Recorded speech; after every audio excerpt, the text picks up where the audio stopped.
so well, and we heard so much about it from Akhila as well. I want to start off with asking you, can you share with us a little bit about your journey in the film industry? How has kindness played a role in your career through those years? Okay, then I'll have to start with where I went to study filmmaking. I went to the Adyar Film Institute. I was the first girl student. There were 150 boys who were so kind to me. Very kind to me. I don't know, it's because they were like, by nature, they were very kind people, or they knew that I had 15 rupees in my pocket, which was quite a lot. I'm talking about 40 years ago. 15 rupees in your pocket or in your wallet, it was big, so I had to take them to the canteen and buy them the teas and the coffees. I remember the first kind of, act of kindness that I had. It's actually very emotional. It might be very different from whatever you would expect. So there I was, 16 and a half, 17-year-old, in first year of college, and our college was very different from the colleges that you all went to. We have Monday to Friday. We have theory in the morning and practicals in the evening. On Friday, we watch a movie together, a 3-hour movie together. So after the first few weeks, we saw a film called Bicycle Thieves, which is all about kindness. You should go and watch it. Now that it's available, it's wartime Italy, and the kindness that the 4-year-old boy shows to his father is the whole film about. So we saw the film, and we were coming back from the projection theatre to a canteen or whatever. I sat in a little chair and I broke down. I broke down after seeing the film. So a classmate of mine told me that, don't be so emotional, it's only a story. You don't have to be emotional. So there was P.C. Sriram. You all know who P.C. Sriram is, isn't it? He's one of the best cinematographers in South India or India, who created the visuals that are even today copied by the pan-Indian films. So he was there 3 years my senior. He told my classmate, let her cry, because she's understanding the seriousness of the profession that she's taken up. I think that is the first act of kindness that I saw. Somebody letting me cry and not coming in, pacifying me. He was very kind to me, saying that she has the freedom to cry, because that is what she realizes. The seriousness and the magnitude of the profession that she's chosen in her life. And the second act of gratitude was, I was a cinematography student, but I then went to work for a film. And then Padmini Golabani was supposed to act in the film, but for some reason she was under contract. For anybody who knows this film called Ram Kisi Se Kamnani, yeah, she was acting in the film with Rishi Kapoor, so she was on a 3-year contract and she couldn't do the Tamil film. And suddenly, the third camera assistant, I became the heroine of the film. I don't know what happened overnight. From behind the camera, I became the heroine of the film. There I didn't know anything about acting. I was all lighting up and was also a rookie when it comes to lighting and follow focus and all that. And then for the first scene that we were shooting in Kaman Park in Bangalore, the assistant director came and told me, women don't talk Tamil we say, like that. You talk softly and you are like coy and all that. I was thinking, where in the world does he expect me to be coy? Because it was not taught in my film institute. So then my director saw from a distance and he said, let her be. She's being natural, she's being herself, let her be. I think that is the second act of kindness that I saw in the film industry. Today I'm an actress because of that kindness from my director called Mahendra. So you can go on adding to the journey, because see, kindness doesn't come from what you do to other people. It comes from the kindness that you received as a child, as an adult, or as a young adult or a teenager. So I'm trying to remember all the people who have been very, very kind to me. And then in my industry, when I was a heroine, I was 18 and a half and 19. All the stories that were offered to me were all teenage love stories. Because, you can't be a heroine, like running a house and, taking care of problems in the Zamindar's house, because you're too young. So all the stories that were offered to me were college teenage love stories. I just told my director, I'm bored of falling in love. I don't want to fall in love and then lose this guy and then, come back and catch up with him and get married and all that. Can of something else. So for the first time, the directors heard somebody say, I don't want to do love stories, can you think of something else? So he came up with a story of this girl who's loved by everyone in the family. But, you know, we have this, I'm talking about 1980s, we have the typical ceremony of a boy's family coming to see a girl to fix the marriage. So that one day was the story of the film. And they come and see her, and then this bargaining starts about dowry and how much money, how much gold and things like that. Her two brothers say, she's the most precious person in the family. Why are we trying to send her away? You know? So that story was written because I went and told the director, I don't want to do love stories. I want to thank you because he was very, very kind to me. He was very, very kind to me. See, this is all kindness. Today I'm sitting before you talking about my 43-year-old career in film industry because people have been kind to me all the while. So it's not the stories you see outside, I'm talking about the stories that happen behind the camera when they were all very, very kind, shaping somebody who had a talent. If they were not kind to me, my talent or whatever, you know, the so-called assumed talent that I have would not have been exposed to people at all. So it was really nice to hear about all these experiences that you had, where people, random acts of kindness, small things that touched you deeply, and feel that this is you. But do you feel in general in the industry, people are choosing themes or should they be choosing themes around human values, around kindness in a more proactive and positive way? They don't do it at the beginning of the career because it's a rat race, so you want to, it's like how you are in school. You want to score more marks than your friend. You're not kind to that friend at all because somehow you want to do better than your best friend. She might be your best friend, he might be your best friend. You know, my best friend, a boy, was scoring better than me, so I had to tell my father, you know his father, and you know his father's superiors. Can you transfer his father from our hometown to some other city so that I become the first rank holder? So that is how it is. Even in films, the same, theory applies. In the beginning of their career, all of them are just looking at winning or establishing their career. But as they get older, there are always topics about stability, with people, and kindness and goodness. It comes a little later in their stories. So, whoever film that you're talking about, when he matures, he will definitely make a film which is about kindness. So, give him some time. Yes, we will not mention any names here. No, Yes. I'm a writer, so I have to, poke around and find out what you are thinking about. I know what exactly you are talking about. People will move on to the next question very quickly. So, what do you find is the reason why people are choosing to go the mainstream route right in the beginning? Do you feel that the reception in the public is for what are the topics and the things that people are receiving? Because clearly, in the start of the career, if they are not choosing to do socially mindful topics and themes, is it because of the reception? The first 1 and 2, they will want to do whatever they have kind of imbibed in their young life. All the goodness they wanted in the first 1 and 2 films. After that, there is actually no opportunity because other things start influencing you. I'm talking about a typical filmmaker or a writer. In the first, all that he wants to put in, all that he gathered from the society, he wants to put in his first and second film. After that is when the rat race starts. So the first 2 films are really virgin and wonderful. So I know that what we're hearing from you is that you had all this experience and all the good feelings that you were able to put back into films, but we know that you also have done a lot of good outside. You carry your values, the things that you stand for. You are able to use your influence to make a genuine impact. Can you tell us about what are the things that you're passionate about? What are, like you say, your pet projects, things that make you wake up in the morning with a purpose? See, I'll like to tell you why I started my NGO.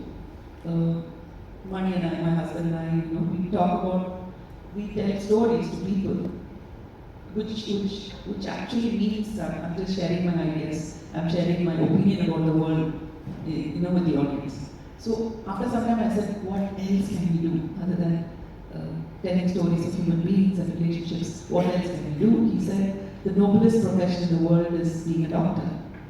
because you're saving lives, you're curing people pain. And you and I, it's too late to go get a medical degree, so let's start a non-government organization to help people.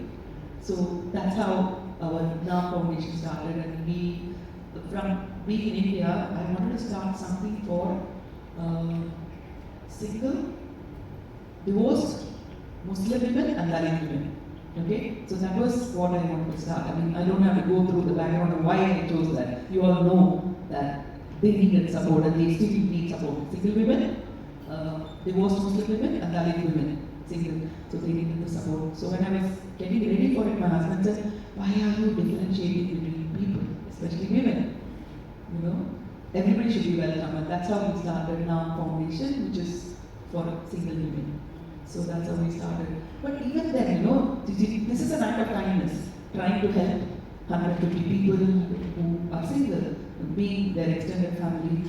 But at every step of the way, the kindness should come in. For example, I just want to narrate an incident.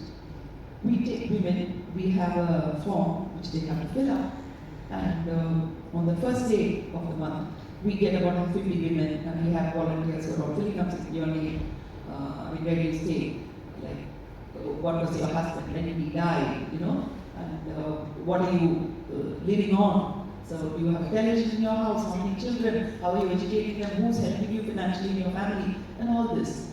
So this was going on, and it was taking time. So I said, let me also, even though I had the NGO, I said, let me also do some form filling. So I sat with one girl, and I started filling up the form. What's your name? She said, Manjula. And what have you studied? She said, 10th standard. So I gave her a kerchief for a tissue and said, you have to blow, not blowing. Those are things that we try to teach them. And she kept on sniffing, so I said, will you stop sniffing? I'm not able to concentrate. So please blow and come back. She went and came back. Again, she was sniffing. So after 8 questions, my question was, when did your husband die? She said 7 days ago. And I realized how unkind I was to her. So you are trying to help people, and in the process, you are being really unkind. I just put the paper and pen down and I said, please accept my apologies.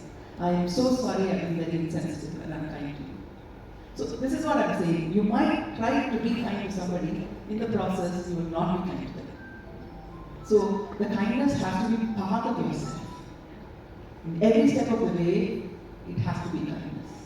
So that is what I'm aiming at for everyone in this room, especially me. Because if I'm not kind from inside, there is no way I can be kind to somebody else. However, it could be a very rich person. It could be a really rich person. I'll give you a small example. I was going to Goa for my niece's wedding, so we booked extra luggage. We all do that because we're going for a wedding. But when I was just entering,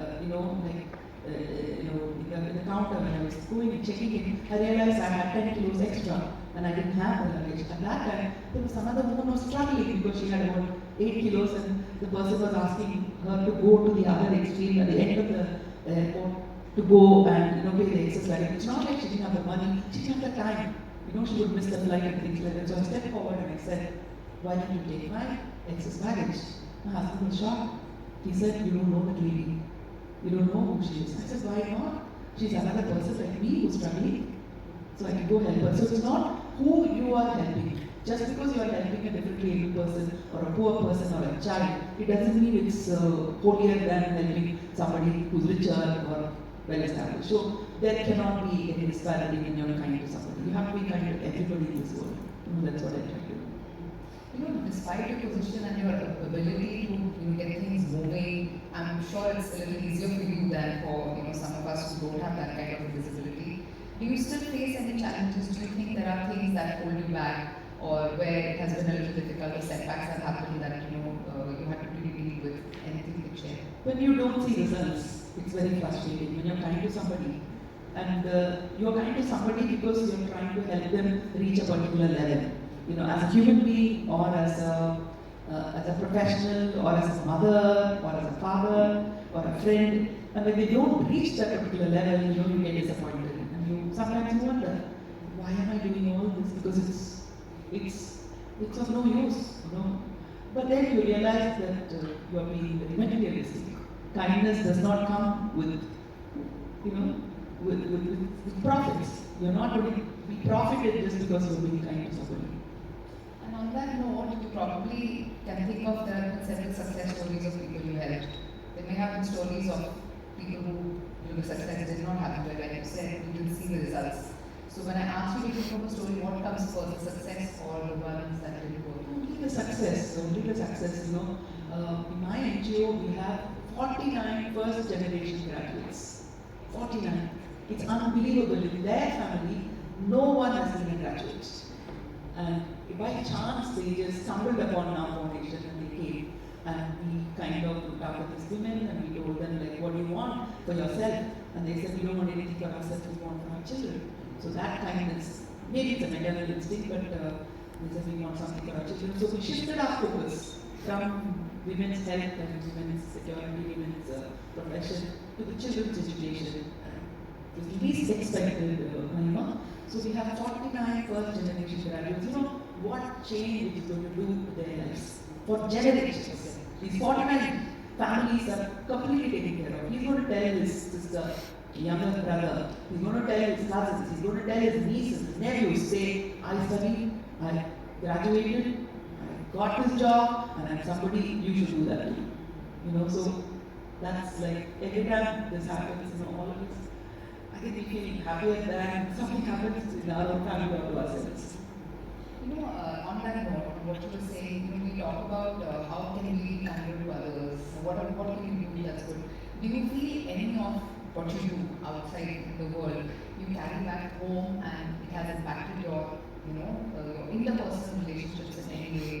Does it change your life? That's the dichotomy of human being, See, if you're very successful, okay, and you're in a position of power, you think that you have to be very strict with people, that's when work gets done. So it's a wrong concept, but we are all very strict with our subordinates, people who are colleagues who are all working with us. Similarly, when you're not doing well, you don't want to be kind to anybody. Because what's the point of being kind to anybody? My life starts. So these are all dramas and stories that we create in our head, and I'm creating it myself too. I do it. Like I tell my staff at home, I go help some 45 women today. Today I have a workshop. She knows that I have to go, and 45 to 50 women are coming, so I have to keep them engaged, I have to keep them enthusiastic and exuberant and happy. But at home, there are 3 women who are working with me who make a mistake. I say, I'm able to make 45 women happy, but 3 women, I don't know how to make you happy and work well. So there is a dichotomy which is there, which needs to be cured in all of us. The starting point is to just accept that this dichotomy exists. Yes, it exists, and it's so sad that maybe I think every day, like instead of writing Kiran, to say that I'm like this, I'm outside, I'm different, I have this dichotomy, I don't know.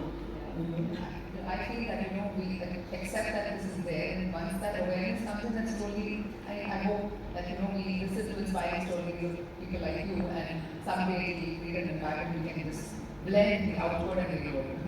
I'm so glad I'm here today because about 10 years ago, a friend of mine from Dubai called Anne, in fact she was here yesterday, we just sat together and we decided we want to start a foundation which is kindness, gratitude and grace. All the 3 things, kindness is, she was just narrating an incident that she's been living abroad most of the time, she's from Kerala. So she went to Bangalore to Baskin Robbins or Haagen-Dazs or some nice thing or whatever to buy an ice cream. So this guy comes and says, what can you do for you, madam? And then there's a woman who's in her late 30s or early 40s says, I want money ice cream. And then he says, you want it? Yeah, chocolate chops. And then, hundreds of thousands goes sweetless. Yeah, put that also. Yeah, give it to me. And my friend was saying, I see something that we love so much. So how do you request or ask a seller in the counter, can I have an ice cream please? But instead you learn to give me an ice cream. She said, you lack kindness to people who serve you. Because she's in the service industry, she was saying, we have to be kind to people who serve us, people who work with us, people who see, whom we don't even know. And in India, if you're getting in an elevator and smile at somebody, he thinks you're hitting on him. Yeah, in India that's how it is. If you just smile at somebody, you think, oh, she's an easy person, then you can get her to on a day easily. I remember I was driving in my early 30s and I went to Paris. And I was there for about 20 days and I saw people stopping at crossroads and saying, with a smile, they said, you come. So, so I did that and this guy followed me for the next 1 kilometer. And I said, you can go. Yeah, you can go. I'm going. He said, you can go. I'm waiting for you. He followed me. So next time I would go, so smile at somebody and say, please, I'm giving you way. So there is a cultural difference also when it comes to kindness. So after talking to her, we wanted to see this and then look at her architecture. So beautiful 100 years ago. Today see the architecture, it's so bad. I mean, I live in Besanagar. They're trying to be nice to the students who are all drawing or something. The beautiful granite walls have been painted white. So the grace is completely gone. So I think the beauty and the grace and the aesthetic, approach to everything is going away. And of course, gratitude, that's another topic. I feel like it can keep going on and on. So maybe you should join me in kindness, grace, and that would be such gratitude. that would be a privilege. Yeah. And I feel like we can continue this conversation for a really long time. There's so much of wisdom and knowledge that I feel like I'm absorbing from you. Could you leave us with one parting word of how we could convert kindness into a mindful act? Just like a quick one, something just for everyone to walk away with.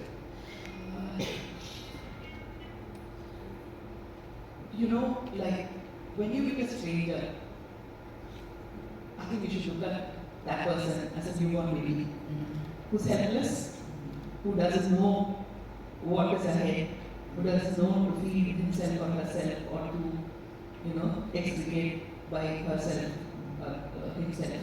I mean, I'm just giving you very, very, very blunt examples, but every time you see a stranger or somebody who just who's an acquaintance, instead of judging them, if you can look at them as a newborn baby who's completely dependent on you for survival, I think the world will be a great place. Thank you so much. That's lovely. Thank you. Thank you so much. Thank you.